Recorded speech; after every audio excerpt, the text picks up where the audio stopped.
अस्सलाम वालेकुम friends and friends څنګه چې تاسو په د فرشتو می ماشومې سره انتهایی ظلم انتهایی زیاتې شوې دي او دغه زیاتې نه وروستو مقامی تاڼه کې چې کوم دی دغه کورنۍ اف آی آر درج کول غوښتل خو اف آی آر درج کړی شوی نه دی د کوم وروستو چې هغه سی چې اوس معطل کړی شوی هم دی څنګه چې تاسو پته ده چې دا جنسي زیاتې ړومبنې پیښه نه ده بلکې د نه وړاندې هم ډېرې ماشومانې د هوس کار شوي دي هغې قتل کړی شوي دي څنګه چې تاسو پته چې د نه وړاندې د زینب کیس مخې ته راغلی و دغه شانتې د مردان حسینه ګل ماشومه و هغې کیس مخې ته راغلی و داسې ډېرې ماشومانې دي د کوم نه چې نه تاسو خبر یو نه ترې موږ خبر یو خو دغه پیښو کې ورځ تر ورځه اضافه کیږي حالانکه دې ته سزا هم میلاویږي دغه قاتل ته یا خو عمر کې سزا میلاو شي یا ورته پانسي ورکړی شي او ځینې چې داسې دی نو هغې رها هم کړی شي دغه سیچو چې څنګه معطل شوی دی لږه موده پس به دغه سیچو واپس بحال کړی شي زموږ عام ولس چې دی هغه اواز اوچت کی په سوشل میډیا باندې خپل اواز اوچت کی او د فرشتې دپاره هم ډېر خلک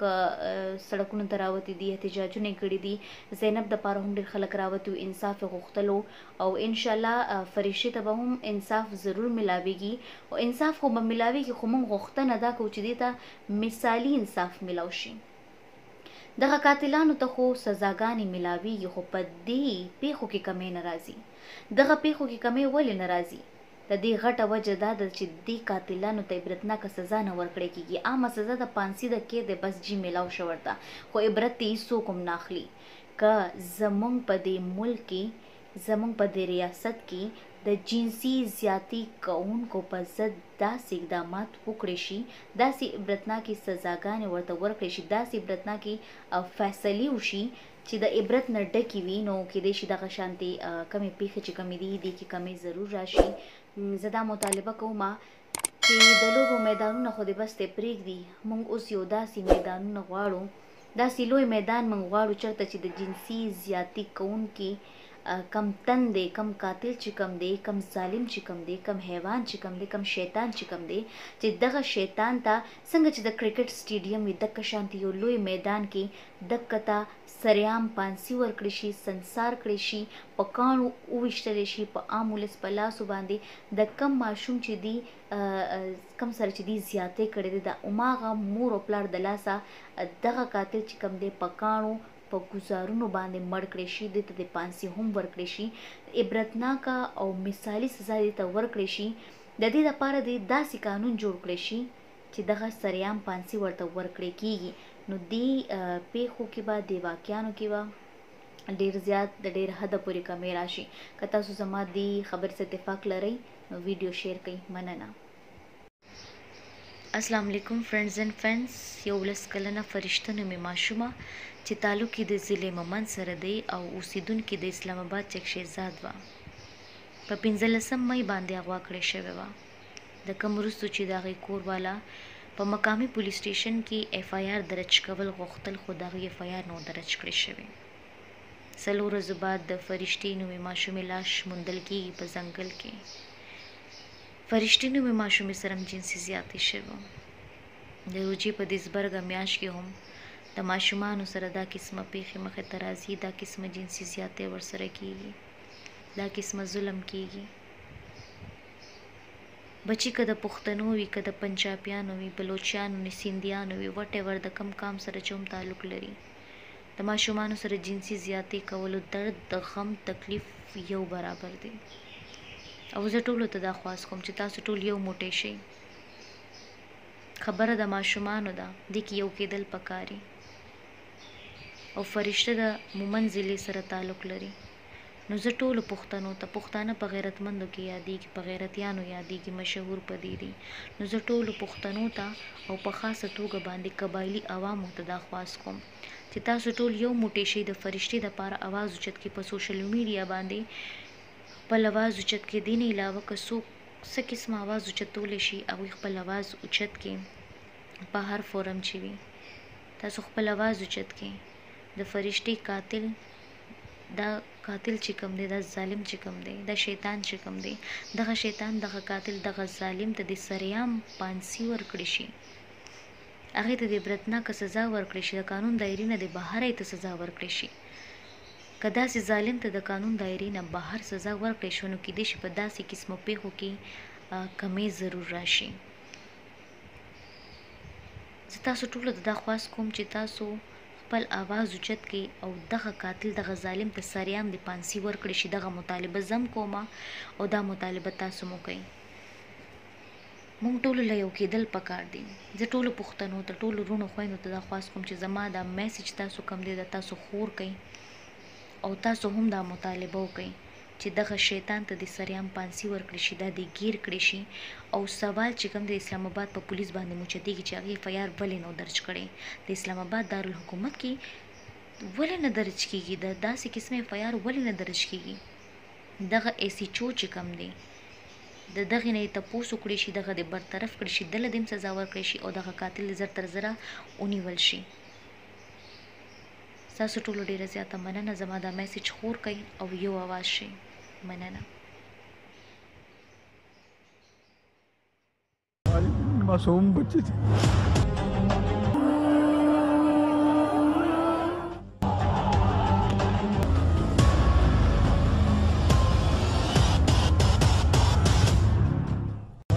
मासूम बच्चे थे.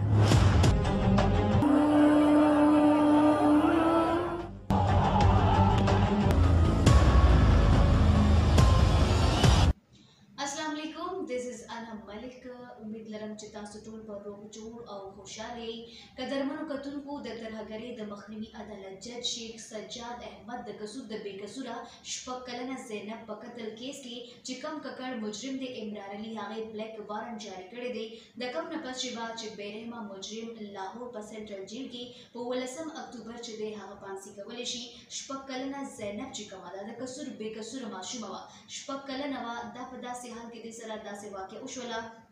کله چې هغه د خپل کور نه مدرسې ته روانه وه او دا داسې حال کې وه چې کله د زینب مور او پلار د عمرې ادایګۍ لپاره هغوی تلي هغوی خپله عمره ادا کوله. زینب چې دا وړه ماشومه د ګل په شانتې ماشومه کومه چې لاړه خاورې ایرې شوله، دغه شانتې د حیوان په شان داسې درنده صفت انسان د لاسه ماشومان چې کوم دي هغه د خاورو لاندې شي. د ماشومانو هغه ښایست د ګلونو په شان ماشومان چې کوم دي د خاورو د تورو خاورو د لاندې شي. دغه شانتې د ځناورو انسانانو د لاسه دغه شانتې د خلکو د لاسه زینب چې کومه ده هغه هم د عمران علي په شانتې درنده صفت انسان د هوس ښکار شوې وه، د هغې د زیاتي ښکار شوې وه زینب چې کومه ده. او دغه شانتې نورې ماشومان چې کوم دي جنسي زیاتۍ ورسره وشي، د قتل وشي، د هغوی بې دردۍ سره هغوی قتل کړی شي. زینب چې کومه ده هغه قتل کړې شوه. قتل نه بعد چې کومه ده هغه 5 ورځو پس په ډیران باندې ویشتل شوه. د هغې مړی چې کوم دی هغه 5 ورځې پس په ډیران باندې موندل شوی. بیا دې باندې چې دی د صوبې او مختلفو سیمو کې خلکو احتجاجونه هم په دې باندې کړي، خلک د خپل کورونه راوتي ځکه چې شپږ کلن ماشومه شپږ کلن ماشومه هغه خو لکه د کلي مثال و د هغې هغه خو له د ګل په شانتې خورېدلې هم نه وه. نو هغه ماشومه چې د 5 ورځې پس په ډیران باندې وموندل شوه د هغې مړی. دې نه بعد چې دې خلکو احتجاجونه وکړل، احتجاج نه پس چې کوم دی نو په دې باندې اکشن واخیستلی شو او تحقیقات شو. بیا 3 هفتو پس چې دی عمران علي چې کوم دی هغه ګرفتار کړی شو. اوس د هغې د پانسۍ چې کوم ورځ د 18 اکتوبر دی، 18 اکتوبر باندې به عمران علي ته پانسي ورکړی شي. زه دې انسان ته حیوان ویم، دا حیوان دی چې شپږ کلنه زینب په هغې باندې بلکل زړه دردونه کو. دغه شانتې نورې ماشومان هم دي، نورې زینب هم دغه شانتې نورې جنکۍ هم دي، نورې ماشومانې هم دي چې هغه د داسې ظالمانو د زیاتي ښکار شي، د ظلم ښکار شي، جنسي زیاتي ورسره وشي، بې دردۍ سره قتل کړی شي او بیا چې د دغه شانتې په مختلفو ځایونو هغوی مړي چې کوم دی هغه وویشتلی شي. نو دغه پیښې چې کوم دي دا نه کمیږي، ورځ تر بله دغه پیښې زیاتېږي. خو زه هغه مور او پلار ته یو خواست کومه چې د عمران علي په شانتې شیطانان، د عمران علي په شانتې حیوانان دا خو به د قانون په ګرفت کې راشي، هغوی ته خو به سزا میلاو شي. خو ګلالي ماشومان، ستاسو ګلالي ماشومان خو دوباره نه راځي که نه؟ داسې پیښې به بار بار کېږي، بار بار به کېږي، قانون به په خپل ګرفت کې راولي، هغې ته به سزا ورکړی کېږي، بار بار به هغې ته پانسي ورکړی کېږي، هغې ته به عمر قید ورکړی کېږي. خو د مور چې کوم هغه د زړه ټوکړه چې کومه ده خو دوباره نه راځي کنه. نو زه هغه والدین ته دغه خواست کوم چې خپل بچو باندې په خپل نظر وساتي. خپل واړه ګلالي ماشومان چې کوم دي نن سبا دور داسې دی چې نه صرف جنکۍ بلکې الکان هم په نښه کیږي. نو خپل بچي واړه بچي که غټ وي او که واړه تاسو په خپلو بچو باندې نظر ساتئ ځکه چې ستاسو بچي تاسو په خپل حفاظت کې تاسو په خپل دغه کې اغوستی شئ. نو تاسو د خپل بچو حفاظت په خپلو کې خپل بچي په خپل کورونو کې کینوئ او هغوی مدرسو ته ځي که سکول ته ځي چېرته هم ځي خپل بچي په خپل لاس باندې بوزې راولئ هغه په خپل نظر کې ساتئ چې دغه شانتې شیطانان او کم دا حیوانات چې کوم دي کم ځناور چې کوم دي د دې د هوس نه د دې زیاتي نه د دې ګنده نظر نه ستاسو بچي ګلالي ماشومان د ګلاب غوندې ماشومان د دغه زیاتي د دغه پیښو د دغه ظلم د دغه زیاتي ښکار نه بچ شي او د خپل ماشومان خپل ځان سره داسې کړي چې هغوی تاسو د هر خبرې نه خبرې هر خبره تاسو شیر کړئ. نو زما تاسو ته همدغه خواست دی چې خپل ماشومانو باندې په خپل نظر وساتئ ځکه چې د عمرانۍ په شان ډېر شیطانان چې کوم دی هغه به د قانون په ګرفت کې راشي. خو زموږ ګلالي ماشومان خو دوباره واپس نه راځي کنه. زه خواست کوم او ډېره مننه ستاسو.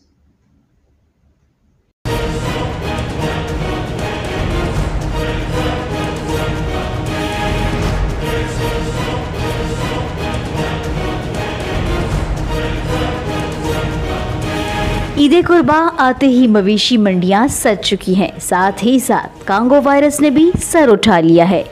मवेशी मंडी जाने वाले अफराद हो जाएं होशियार और खबरदार।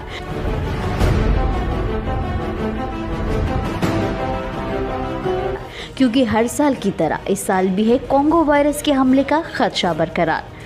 कांगो वायरस एक जानलेवा बीमारी है जो जानवर से इंसान में मुंतकिल होती है, इसलिए ईद कुर्बा पर इसके फैलने का खतरा ज़्यादा होता है। ये वायरस गाय, भैंसों, भेड़, बकरियों समेत दीगर मवेशियों में मौजूद कीड़े चिच्चड़ या कटमल से फैलता है। मवेशियों के जिस्म पर मौजूद चिच्चड़ से फैलने वाला कांगो वायरस जानलेवा साबित होता है। जानवर की खरीदारी, देखभाल और ज़िबा के वक्त एहतियात कीजिए। माहिरीन का कहना है कि कांगो वायरस से बचाव और इसमें काबू पाना बहुत मुश्किल है क्योंकि जानवरों में इसकी अलामात नज़र नहीं आती। ताहम इनमें मौजूद चिच्चड़ को ख़त्म करने के लिए कीमियाई दवा का स्प्रे किया जाए। कांगो वायरस से बचने के लिए व्यापारियों, कसाईयों, जानवरों की देखभाल करने वाले तमाम अफराद एहतियाती तदाबीर अपनाएं। बच्चों को मवेशी मंडी ना ले जाएं। मवेशी मंडी जाते वक्त हल्के रंग के लंबी आस्तीनों वाले कपड़े या हो सके तो गाउन भी पहनिए। मास्क, दस्ताने और जूते भी पहनिए। कुर्बानी करते वक्त भी एहतियाती तदाबीर इख्तियार करने चाहिए। मवेशियों के फुजले से उठने वाला ताफुन भी इस मर्ज में मुब्तला कर सकता है, इसीलिए इससे भी दूर रहिए। डॉक्टरों का कहना है कि अगर एहतियाती तदाबीर अपनाई जाए तो कांगो जैसी महल्लिक बीमारी से बचा जा सकता है। एहतियाती तदाबीर अपनाएं और अपनी जान बचाएं।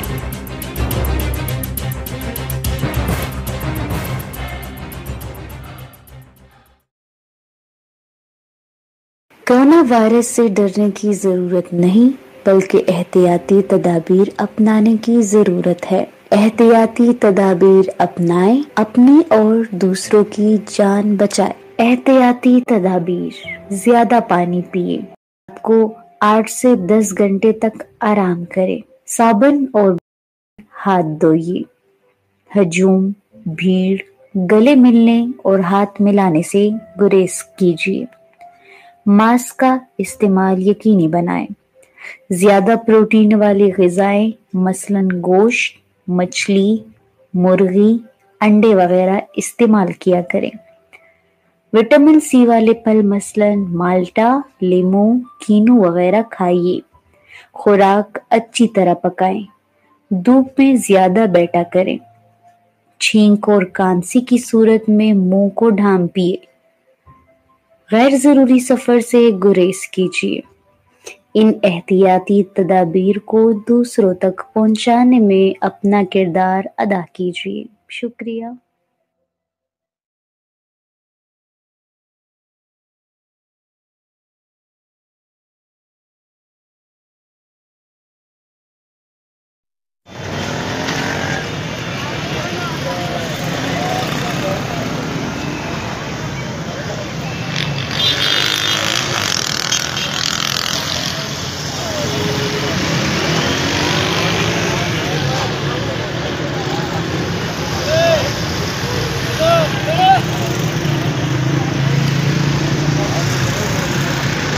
السلام علیکم ملګرو. نن 1 مئی د مزدورانو عالمي ورځ ده.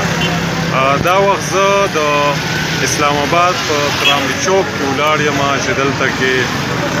د روزانه په حساب باندې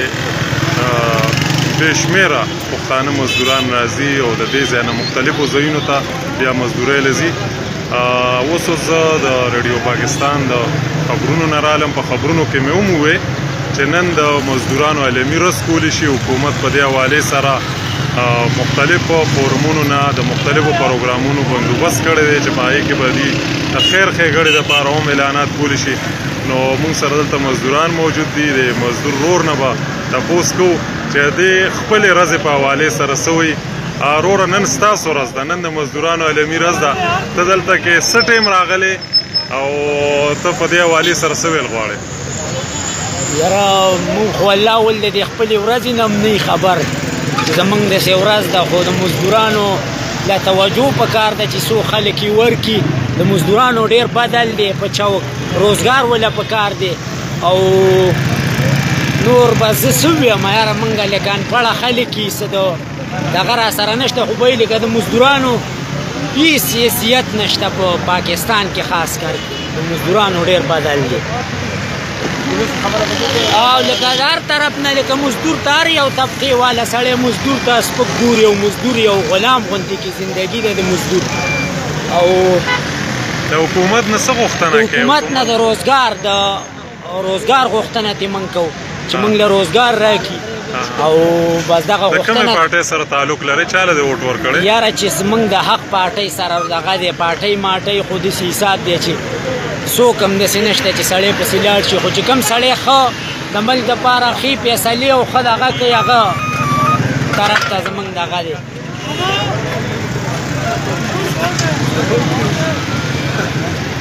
وروره ته څه وایې د دې ورځې په حوالې سره؟ زه څه نشم ویلی. نن ستاسو ورځ ده، نن د مزدورانو عالمي ورځ ده. څه نه څه ووایه؟ ویل چې موږ ته خپله ورځ هم نه رامعلوم چې زموږ ورځ د غریبۍ داسې راغستې وي چې بس کله یو ګلی کې کله بله ګلی کې منډې وو او پولیس راپسې سیوا راځي. بس دغه کله سامان وړي، کله کار له نیسي، پیسې نه راکوي، کله څه کوي کله داسې څه پکار دي چې روزګار راشي، ملک کې کاروبار راشي.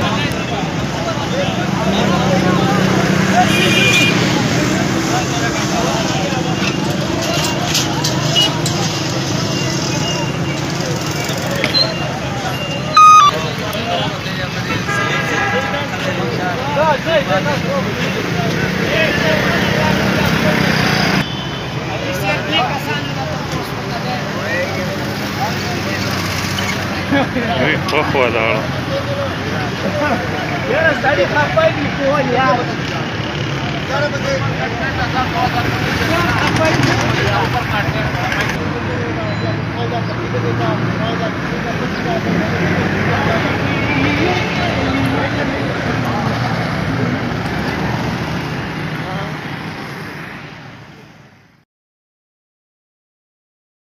ابراهیم نوم دی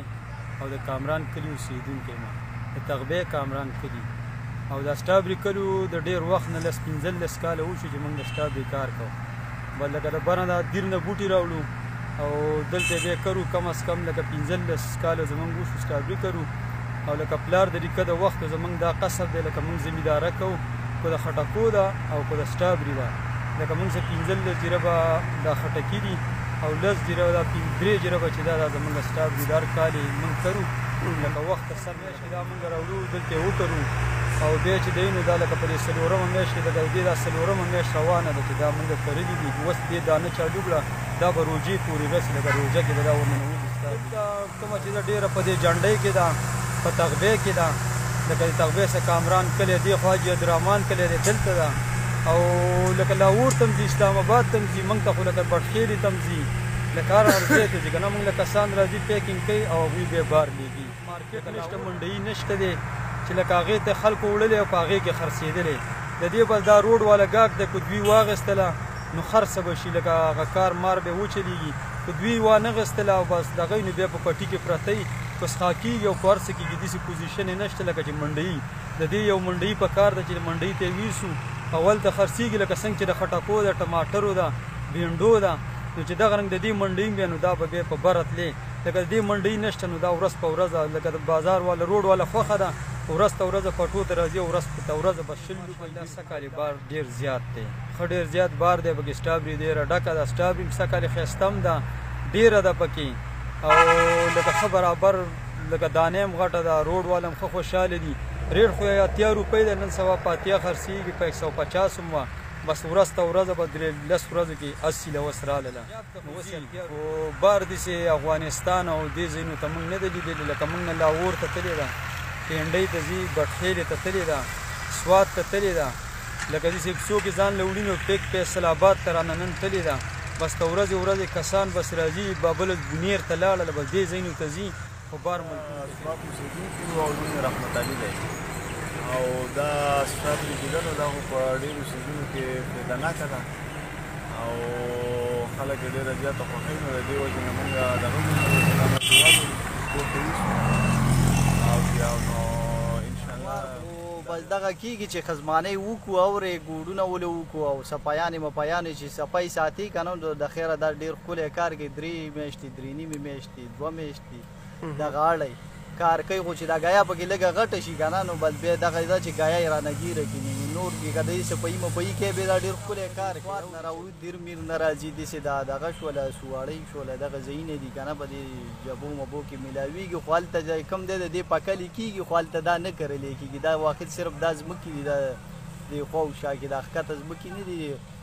لښتو په هر څه باندې برابر دي اوبو باندې که نه دا یې کوي اورې نو دلته ډېر ښکلی پیداوار ماشاءالله چې کوم دی په 2 روپۍ بوټی میلاو شوی دی اورې 2 روپۍ بوټی شوی دی نو بس په 2 روپۍ حساب سره یې کوي نو بس بیا چې باقي څه چټل دغه ولګي چې کله انور سره تعلق ساتي که نه ډېر نازک سیز دی په دې دا چې انور کله ولګي که نه نو بس بیا دا سره کېږي اورې نو دا اوبه کوي دا به بس ډایرکټ راشو کې دې له به ټیم نه ورکوي د ټیم سره دا نور یې خرابوي اورې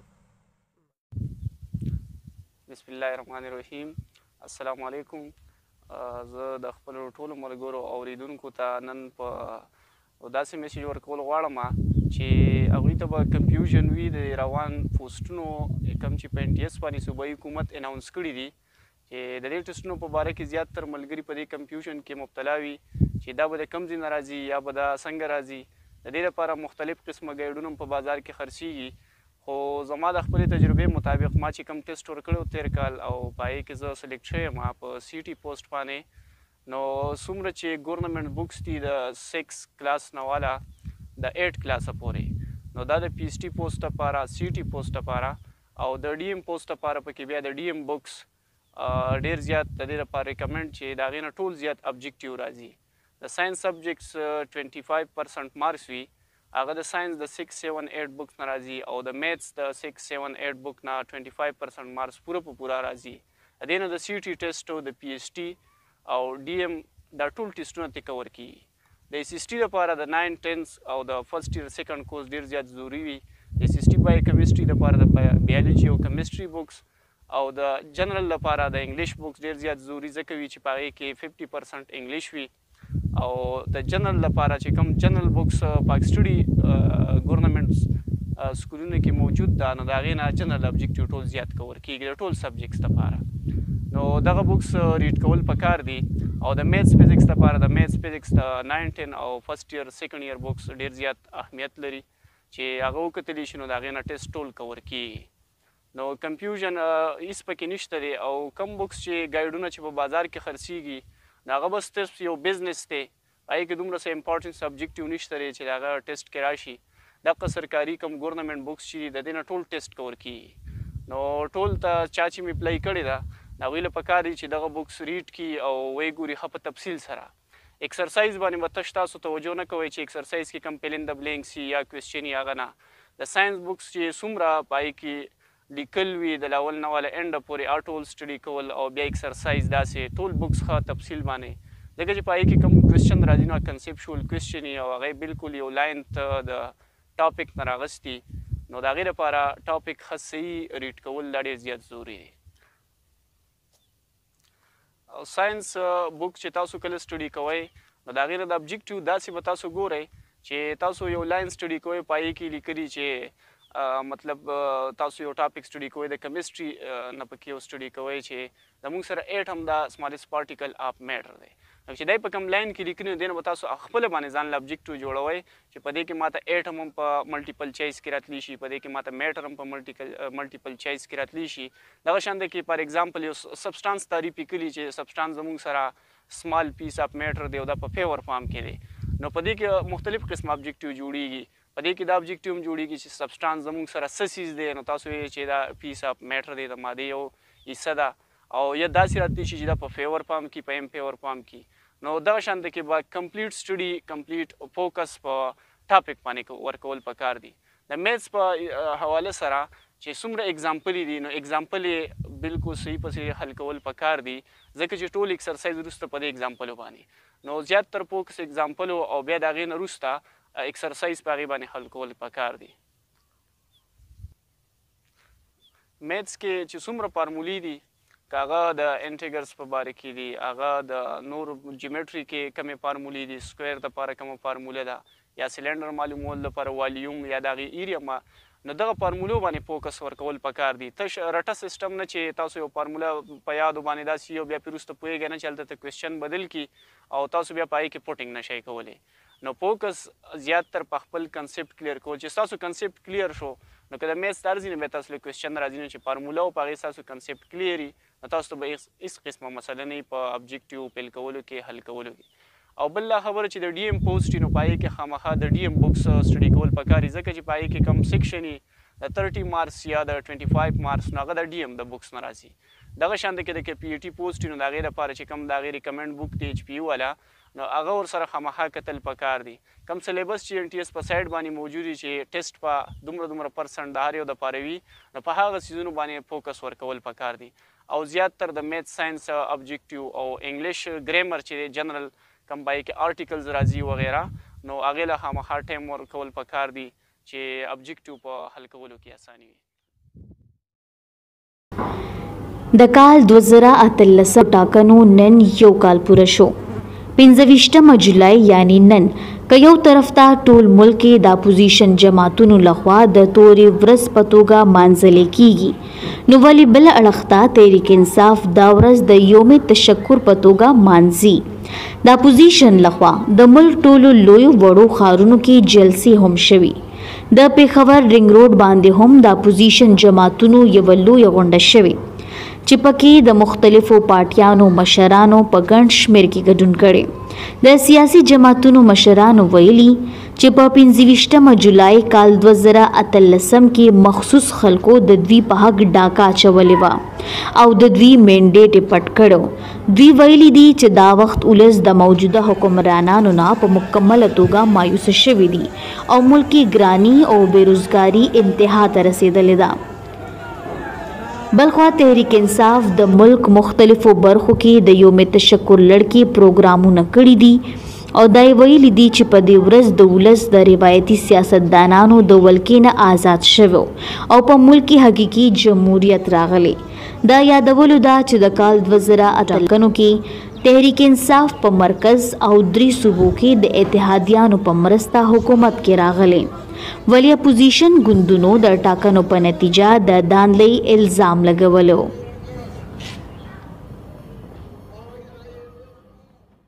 बॉलीवुड के मारूफ अदाकार सुशांत सिंह राजपूत अपने घर में मुर्दा पाए गए. इत्तलात के मुताबिक सुशांत ने बज़ाहिर खुदकुशी की है.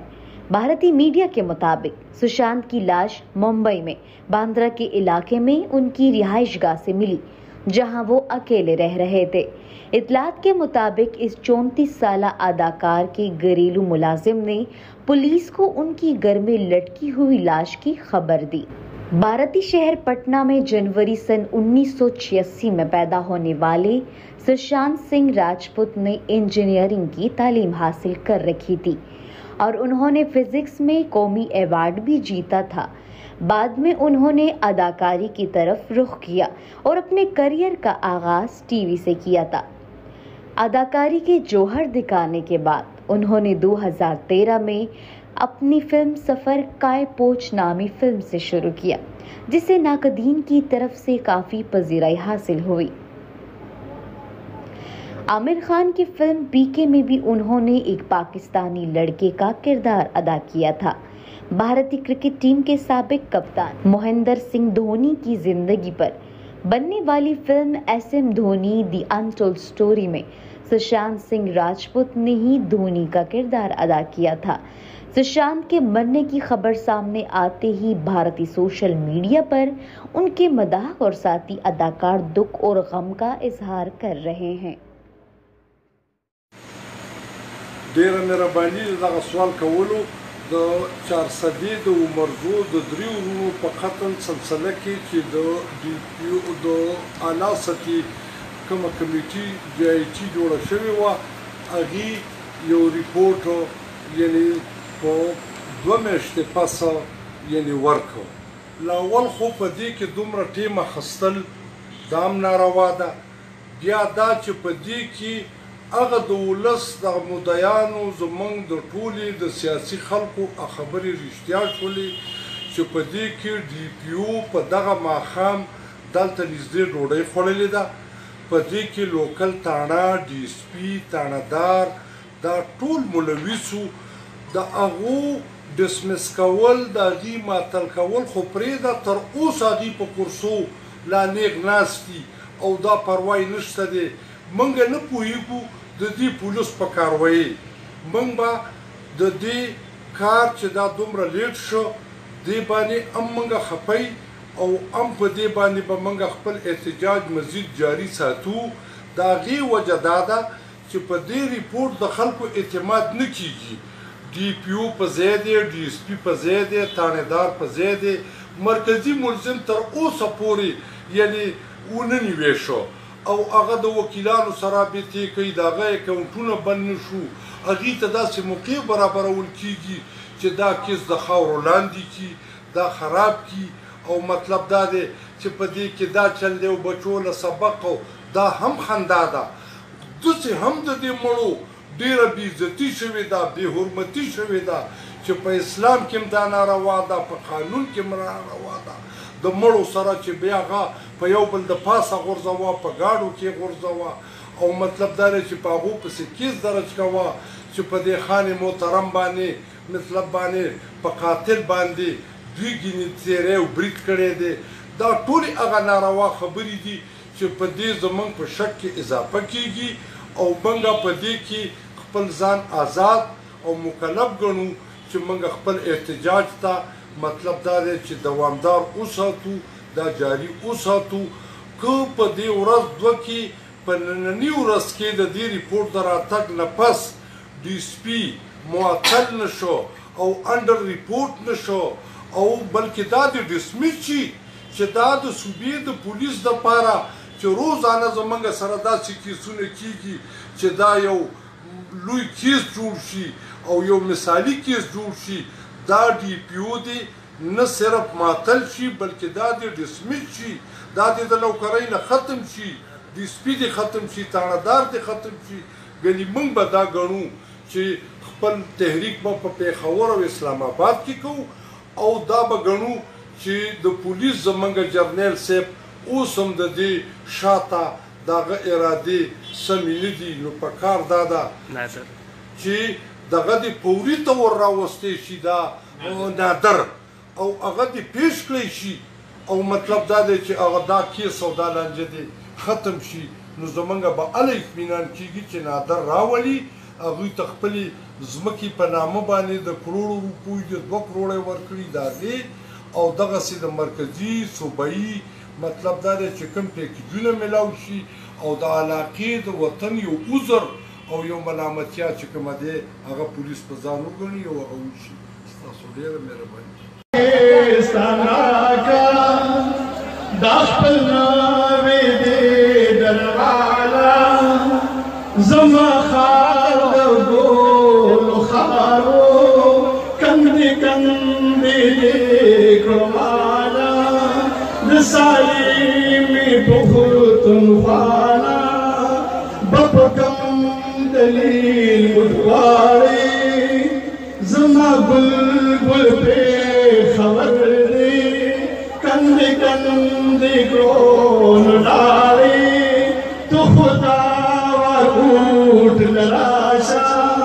दर्दनी संस्था सोबाड़े दाखल वेस लटकन जीवमा बसुतले एक लख तड़मा तस्करे की बैग दमानो खारिदे बुरज़ों दाखल वेस लटकन जीवमा बसुतले एक लख तड़मा तस्करे की बैग दमा नौखारी ते बुरज़ों उस बगज़म चंप चंप हुकूमत दे बुरज़वा पख्तान ला प्यार वमा पख्तूनख्वा बेदार पख्तूनख्वा बेदार वमा पख्तान ला प्यार बेमानी दा बेमानी दा बेमानी दा वतन में दगदारू खमरानी दा बेमानी दा बेमानी दा बेमानी दा बेमानी दा बेमानी दा इदारे गुलामी से इदारे नाकामी से दमुन को हसीनों दे ते नज़ार बदनामे से पकसम भी गिरती लसनीदा बेमानीदा बेमानीदा बेमानीदा वतन में यहूद हुक्मरानीदा बेमानीदा दाला संग अदालत दे खपजार यजीदियत दे जुल्म जोर पर बरियत दे फख्र पेरवनियत दे गुतटोल काजिदा पशाबान दी वर्दीदा बेमानीदा बेमानीदा बेमानीदा बेमानीदा बेमानीदा बेमानीदा कगली नसीदर तखायम बनिगाल तब्दियायम दादजात दर तखायम खपजार दर तवायम चिवखली पबड़ा बियातीरा नसुबी पंगे फलले अमनीरा बेमानीदा बेमानीदा बेमानीदा पवतन में यहूद हुक्मरानीदा गुतटोल बखाजिदा पशाबान वर्दीदा मनमानीदा बनमानीदा मनमानीदा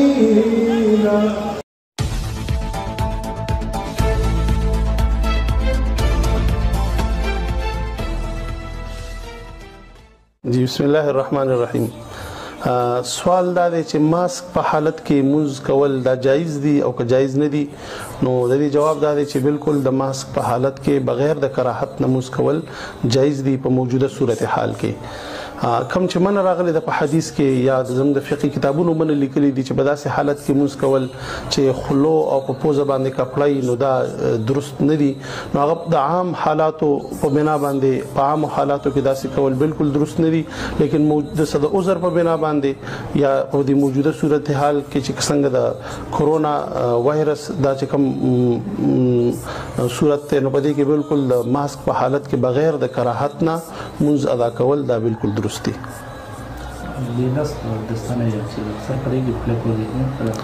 जी موجوده صورتحال کې قاعده دا ده الضروريات تبيح المحظورات چې د ضرورت په وخت کې چې کوم دی نو بیا په دغه بنیاد باندې بیا ډېری خبرې دا جایز کیږي نو د دستاني اچول چې هغه صفای او پای کې موږ کول دم بغیر د کراهت نه موجوده حالاتو کې درست دي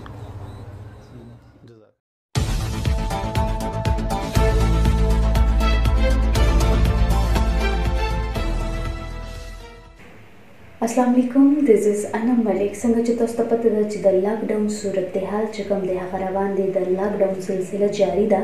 د کرونا وبا چې کومه ده هغه په ټوله نړۍ کې خوره شوې ده. حکومت پاکستان چې کوم دی هغوی ماشومان چې کوم دی هغه کورونو پورې محدود کړي دي، کم کاروباریان چې کوم دی هغه کورونو پورې محدود کړي دي، کم مزدوران چې کوم دی هغه کورونو پورې محدود کړي دي، او ماشومان چې کوم دی هغه سکولونه، کالجز چې کوم دی، یونیورسيټیان چې کوم دی هغه هم بند کړي شوی دي، صرف او صرف د دې لپاره چې دغه لاک ډاون چې کوم دی، دا کوم لاک ډاون سلسله چې کومه ده، د دې مقصد صرف دا دی چې تاسو ماشومان، تاسو کور، زموږ د ښکلي وطن دا د دې وبا نه چې دی دا بچ شي، په دې وبا باندې قابو وموندلی شي. نو زه تاسو دا وایم چې کله ستاسو باندې سخته راشي بیا موږ پاسو او موږ د حکومت نه اپیل کوو، درخواست کوو، جړه فریاد کوو، ګیلې کوو چې حکومت یې سم نه کوي، حکومت یې سم نه کوي. خو حکومت خو چې څه کول هغه روان دي، هغه یې کوي. زه تاسو ته دا وایم چې حکومت خپل کار کړی دی، خپل کار کوي هم. تاسو مهرباني وکړئ په خپل ځانونو باندې، په خپلو ماشومانو باندې، په خپلو خویندو باندې، په خپلو ورونو باندې، په خپلو کشرانو، مشرانو، په ټولو باندې په خپل ځانونو باندې رحم وکړئ او خپل کورونو کې کښېنئ. کم هلکان، کم ځوانان چې کوم دي، کم مشران چې کوم دي هغه بهر وځي او کرکټ کتو ته کښېني یا کرکټ کوي، نو هغه د پلیز دغه اوایډ کړي، خپل کور کې د باران کښېني. دې نه علاوه هغه میندو خویندو ته درخواست کوم چې خپل ماشومان کوڅو ته مه پرېږدئ، خپل کور کې کښېنوئ. الله مکه د دې وبا چې دی هغه نه متاثره نه شي. تاسو ته پته ده چې دې نه به تاسو ته ډېر زیات نقصان رسېږي، ستاسو ماشوم ته الله مکه دې نه به نقصان رسېږي. هغه داسې چې حالات خراب دي، تاسو ته پته چې ماشومان څومره د زیاتي پیښو ښکار کېږي. الله مکه که ستاسو ماشومان څه زیاتی وشو، تاسو به پاسئ بیا به د حکومت نه جړه او فریاد کوئ او سوالونه به کوئ چې موږ ته انصاف راکړئ. نو انصاف خو به حکومت درکوي، خو تاسو ځان سره، خپل ژوند سره، خپل مستقبل سره انصاف وکړئ او په کورونو کې په ارام کښېنئ. خپل ماشومان په خپل کور کې په ښکلي ښایسته اکټیویټیز کې بیزي کړئ چې هغوی انټرټین هم شي او هغوی ته معلومات هم پکې ترلاسه شي او تاسو هم محفوظ یې، ستاسو ماشومان هم محفوظ یي. نو کورونو پسې اوسئ، خپل ځان بچ کړئ، خپل وطن بچ کړئ او د ځان ډېر خیال وساتئ. مننه.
मेरा नाम राधेश सिंह टोनी है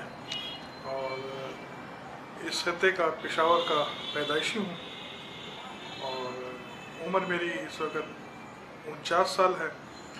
3 बच्चे हैं, एक बीवी है जो कि हाउस वाइफ है। गुज़श्ता कई सालों से, कई दिहाइयों से हम पेशावर में आबाद हैं और यहाँ के रिहायशी पैदाइशी हैं। हालात कुछ इस किस्म के बन गए कि हमें पेशावर से पंजाब की तरफ हिजरत करना पड़ा। चूँकि मैं एक माइनॉरिटी कम्युनिटी से ताल्लुक़ रखता हूँ और मैंने इलेक्शन 25 जुलाई 2018 का हैसियत आज़ाद उम्मीदवार इलेक्शन लड़ा, तो उस दौरान मुझे एक धमकी मौसूल हुई कि आप इस इलेक्शन से दस्तबरदार हो जाएं। उसकी क्या वजूहत थी कुछ नहीं समझ आती, लेकिन चूँकि हम भी इस मुल्क के बराबर के शहरी हैं तो हमारा भी हिस्सा बनता था कि हम इलेक्शन लड़ें और भरपूर तरीके से लड़ें और यहाँ आज़ादी से जो ज़िंदगी गुजार रहे हैं उसको आज़ादी से गुजारें। लेकिन शायद कुछ लोगों को इस बात का अच्छा नहीं लगा, तो उन्होंने ये धमकी देते हुए कि आपके लिए और आपके ख़ानदान के फैमिली के लिए मेम्बरान के लिए ये अच्छा नहीं होगा, आप इलेक्शन से दस्तबरदार हो जाएं। लेकिन उस धमकी को हमने उस तरह से सीरियस नहीं लिया और वो जो बाद में हमारे लिए एक बहुत बड़ी परेशानी का सबब भी बनी कि उसके चौथे दिन जो है वो हम पर फायर अटैक हुआ। 3 फायर किए गए, लेकिन चूँकि हमारा जो एरिया है पख्तून कल्चर है और यहाँ आए दिन रोज़ाना कत्ल गारत और दुश्मनियाँ और फायरिंग का सिलसिला जारी रहता है, तो हम उस चीज़ को उस तरह से नहीं समझ सके। हमने ये कहा कि शायद हो सकता है कि किसी की आपसी दुश्मनी या आपस में झगड़े की वजह से फायरिंग हुई है। लेकिन जब 2 दिन बाद हमने 1 दिन का घर में वक्फा किया और घर पर रहे और हमने दूसरे दिन जो है उस इलाके को छोड़कर दूसरे इलाके की तरफ चले गए कैंपेन के लिए। तो लेकिन जब दूसरे दिन हम वहाँ गए और वहाँ दोबारा जब हम पे अटैक हुआ तो तब बात समझ में आई कि शायद ये हम पर जो है वो अटैक कर रहे हैं और हमें मारने की कोशिश की जा रही है। तो उस वक्त जो है वो चूँकि मेरे साथ बेटा था और मैं था, तो इससे पहले की जो कैंपेन का दिन था उसमें हम मेरे साथ अपने जो 3 बच्चे थे और मैं था उनके साथ और भाई वगैरह थे। तो लेकिन दूसरे दिन कैंपेन में जो था वो सिर्फ मैं और मेरा बेटा थे, क्योंकि हम बच्चे इतने खौफजदा हो गए इस बात से कि ये फायर हो सकता है, आपको भी लग सकता था। लेकिन मैंने अपना हौसला नहीं हारा और मैंने उनसे यही कहा कि नहीं हो सकता है, शायद ये इलाका इस किस्म का है, यहाँ फायरिंग होती रहती है। तो वो इस तरह हुआ कि फिर जब दूसरे मरतबा जब अटैक हुआ तो हम वहाँ करीब एक घर था, उस घर के अंदर जो है वो जल्दी से घुस गए। जो उस घर के दरवाजे पर फायर लगा और दीवार पर लगा। तो ये अच्छा है कि जो बच्चा था वो दीवार के पीछे छुप गया और मैं घर के दरवाजे के अंदर चला गया और बाद में फिर बच्चे को भी अंदर कर लिया हमने। मुझे इस बात की बड़ी खुशी थी और एक फ़िक्रमंद तो थे ही, लेकिन इस बात की बड़ी खुशी थी कि जो हमारा पश्तून कल्चर है, एक पर्दे का कल्चर है, जहाँ उस बहन ने हमें आकर हौसला दिया और दरवाज़ा बंद किया और उसके खावन ने, शोहर ने जो है वो हमें हौसला दिया और बड़ी हिम्मत से उसने जो है अपना पिस्टल लेकर बाहर निकला और उसने देखा कि कौन है। तो मैं उस ख़ानदान का बहुत शुक्रिया भी अदा करना चाहूँगा कि उस शख्स ने, उस भाई ने बहुत हमें हौसला दिया और हमें उस वक्त बिठाया और हमें उसने चाय पिलाई, अपने पास खाना खिलाया और फिर उसके बाद जो है उस शख्स ने जो है हमें वहाँ से जाने दिया, बल्कि उसने यहाँ तक कहा कि मैं आपको बाहर तक छोड़ कर आता हूँ। तो वो बहुत हम उसके शुक्रगुजार हैं और उसका एहसान शायद ज़िंदगी भर ना हम पूरी ज़िंदगी उतार ना सकें। फिर 2 से 3 दिन हम घर पर ही रहे और हमने इस बात को खैर घर में किसी से भी डिस्कस नहीं किया। बच्चों को मैंने मना किया था कि इस बात को ना किया जाए, ताकि जो ऑलरेडी घर वाले इस बात से परेशान थे कि आप इलेक्शन क्यों लड़ रहे हैं, नहीं लड़ना चाहिए इनके मुकाबले में, वो इस बात से मज़ीद परेशान हो जाते कि ये अगर वाक़यात हो रहे हैं तो आपको यहाँ भी जो है ना इलेक्शन से बिल्कुल दस्तबरदार हो जाएं। तो जब अपने घर से निकले हम और शाम तकरीबन 7:30 का टाइम था, तो उस वक़्त जो था वो एक 3rd अटैम्प्ट हम पे हुई और करीबी घर के पर करीबी कब्रिस्तान था। उस कब्रिस्तान में जो है हम तकरीबन 3 से 3.5 घंटे हम उस कब्रिस्तान में छुपे रहे और वो एक फायर जो था वो मेरी पगड़ी के अगले हिस्से में लगा और उसको लगकर उससे गुजर गया। दूसरा जो फायर था वो कब्र पर जो पत्थर था उसके ऊपर आया, लगा और साथ दूसरी जो कब्र थी उसमें लगा। तो हम वहाँ अंदर ही छुपे रहे और मोटरसाइकिल जो था वो हमने फेंक दिया और इस तरह से हम 3-3.5 घंटे हमने पनाह ली और वहीं पर रहे। तो शायद वो इस बात को समझ चुके थे कि शायद वो फायर मुझे लग चुका है, तो वो अगर जितनी देर अगर शायद वहाँ रुके या नहीं रुके, लेकिन कुछ देर के बाद जो है हम क्यों चूँकि घर करीब था तो हम करीबी पार्किंग से गुजरते हुए घर पहुँचे और भाई को तकरीबन हमने भेजा और रात को 1 बजे का टाइम जो था वो भाई मोटरसाइकिल वहाँ से उठा कर लेकर आया। तो बहुत अगर वो उस वक्त को हम याद करते हैं तो आज भी दिल जो है वो एक अलग सी स्पीड में धड़क जाता है। यकीन नहीं होता कि जिस माशरे में हम पले बड़े हैं वहाँ के लोग हमारे इस तरह के दुश्मन हो गए कि हमें शायद इलेक्शन की वजह है, शायद हमारा जो है वो दूसरों के लिए आवाज़ उठाना उनको पसंद नहीं आया। जो ह्यूमन राइट एक्टिविस्ट के तौर पर हम अगर यहाँ पर थे तो वो शायद चीज़ उनको पसंद नहीं आई। तो लेकिन ये वजह है कि हम पंजाब शिफ्ट हो गए और यहाँ से अपने आप को हिजरत करने पर मजबूर हुए। लेकिन मैं जब अपना वक्त, बचपन, अपना जवानी और अपने खेल कूद के वक्त को याद करता हूँ तो दिल भी भर आता है, आंखें भर आती हैं। हमारा वो वक्त हमें याद आता है कि जो एक वक्त हमने यहाँ गुजारा है। और बच्चे, अब उनकी जो सबसे ज़्यादा परेशानी है कि बच्चे 3rd ईयर का एग्ज़ाम का रिज़ल्ट अभी उनका आया है कि वो उसमें पास हो गए। छोटा बच्चा जो था उसने मैट्रिक का एग्ज़ाम किया है, वो मैट्रिक एग्ज़ाम उसने पास कर लिया है। तो अब उनकी पढ़ाई का सबसे बड़ा खर्च है और मेरे पास इतने सोर्सेज नहीं कि मैं बच्चों की मज़ीद तालीम पंजाब में, जो कि बहुत ही वहाँ महंगाई है, वहाँ जारी रख सकूँ, वहाँ के अखराजात को बर्दाश्त कर सकूँ। तो मेहरबानी, शुक्रिया। या सऊदी ता या बल मल्क बदे के नोर څه کمال نشته او چې چته رشتہ مشته او پسې ورشي نو اکثر دا ګاونډي به مته خواري ورې کوله سړی دوبه کې او نور خبر نه چې الته کې په سرک باندې شپې کوي نه ډېر کسان داسې شته چې ډېر ښه ساعتې تېرېږي او ډېر ښه مینوال خلک پکې شته دی بلکې دا چې زمونږ یو ملګری دی دا دیر تیمرګری او دغه داسې حاجي آباد یو کلی دی نو دی یو شاعر دی عبدالله عابد صاحب او هغه سره به زه هلته پاتې کېدم نو هغه بیا په دوبیل کې دا کټونه 3 چتئ نو هغه پې یو دغه جوړه کړې وه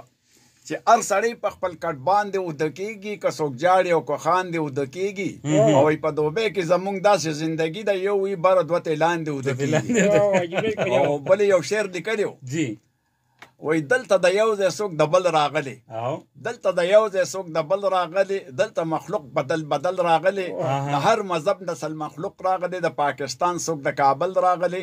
دا عمارات ته دې ته زور کوي ټول هم ورته روغ هم ورته غل راغلی زمونږ نه نور قومونه ښه پوهېږي نه څوک کمکل نه پاگل راغلی او کال مزدوري وي بیا واپس دي خلک خپل کور جنت ته دا متل راغلی او نور خلک زی د دوبۍ نه کینسل خو پښتون د کلي نه کینسل راغلی دغه په دې شعرونو کې ډېره یو مقصد دی زما دغه شاعران خو ټول زموږ وروڼه دي د سر تاجونه هم دي ګلونه هم دي او لکه دا بعضې شاعر ني هغه لین چې کوم دی ټول زما د طرف ته وي نو بس زه هغه کتاب راوغواړم د هغه یو کتاب هم شته د سیر څو پخېږي ورته څومره ښایسته نصیبي دا یو ښه خبره ده چې د میراوس لاله د لارې به موږ ته د هغې کتابونو پته ولګي کوم کتابونه چې د طنز و مزاح باندې لیکلي شو او راغلي دي موږ اوسه پورې کتلي نه یا بازار کې نشته هغه کتابونه بالکل دي داسې لکه ظفرخان ظفر شو بالکل ظفرخان ظفر ماشاءالله زما لکه د هغه ایکو خوښه ده لکه هغه یو ایکو د کېدای شي تاسو ته مې ویلي وی د کویدن ګوته تسخر بیا واغشته د کویدن ګوته تسخر بیا واغشته بازار ته یې وړله چې خرڅ یې کړل نو هغې ظالم پې ځان له غوا واغشته او بله یو ایکو یې ده وی ناجوړه غوا یې هسپتال ته بوتله هغې ډاکټر په جیبه وسټلو وی مالک یې وی دی ورته تسخیح ښکاره شو یو بله ده زه به سره هم شریکم ظفرخان صاحب خبر راله چې هغه وایي چې د میکاپونو د خدای بیخ وباسي د میکاپونو د خدای بیخ وباسي چې بارانونه لمده خوسته کړه نو بیا مې خپله ښځه نه پېژنده نو واقعي چې دا ژوندي خلک دي او دا چې دي دا کول پکار دي چې مونږ دغه طرف ته توجه ورکړو او زمونږ د آباسین ریډیو نیټورک چې کومه دا هڅه ده دا کوم کوشش دا هم د دې دپاره دی چې د دې تکلیف او ټینشن په دور کې مونږ د خپلو اورېدونکو په مخ باندې خنداګانې خو مونږ خورو دا خو زمونږ کار دی د دوی په مونږ باندې حق دی او مونږ دا غواړي چې خپل پښتانه وروڼه چې هر چېرته وي که هغه په پاکستان کې که د پاکستان نه بهر چې د هغوی په مخونو خنداګانې خورو خو یو ریکویسټ یو تاسو نه دا سوال په تاسو کوم